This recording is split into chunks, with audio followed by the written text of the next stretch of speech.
Hey all, hope you're doing splendid. In this video, we're going to check out the 2-cost creatures in the core set. First up, we have Atlan. I really like this card.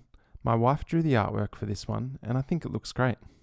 I really like the ability Atlan has to slide out of the way of the first attack it encounters. It makes Atlan a bit more stickable when it comes to having a card remain on the board.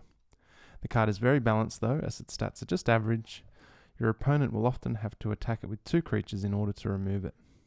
A really helpful card to give you just that little bit of extra time. The next card we have is Berry. Berry is a simple card with average stats that provide continuous health for your hero if your opponent allows it to remain on the board.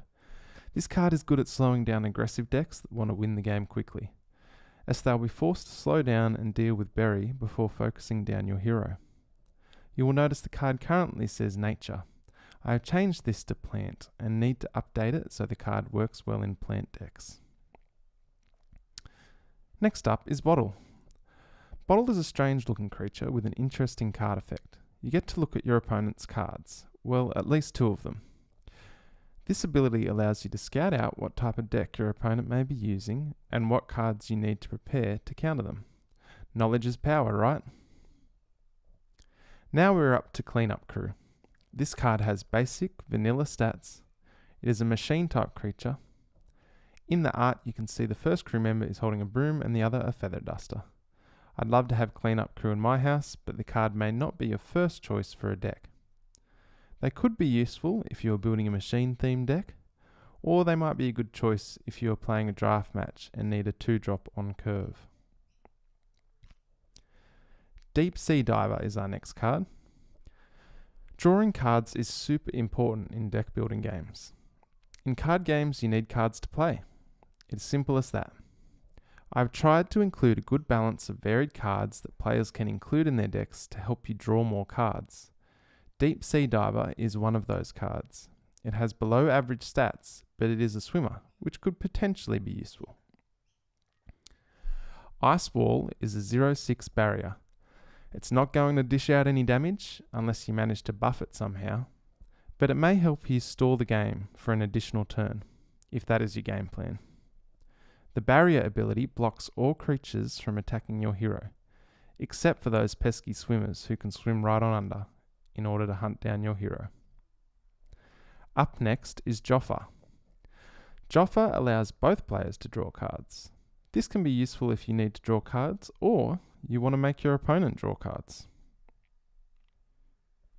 Our next card is Mai. Mai is a 3/1 beast. It has the text, if Mai attacks and kills a creature, draw a card. 3 attack is good, but Mai only has 1 health and may be taken out before it has the chance to attack, which would be no good, as you would not get to draw a card. However, if you were able to buff Mai and increase its stats somehow, it could possibly draw you numerous cards. That's an idea to think about. Puffin B has solid stats and is a swimmer. Puffin B can swim under barrier cards that players may place on the board. This makes it slightly more versatile and gives you more choice when your opponent plays a barrier card. It's also a beast type creature.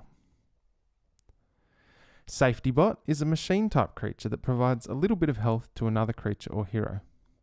It may heal a creature just enough to attack without dying, or you can use Safety Bot to restore 1 health to your hero. Our next card is Swamp Dragon.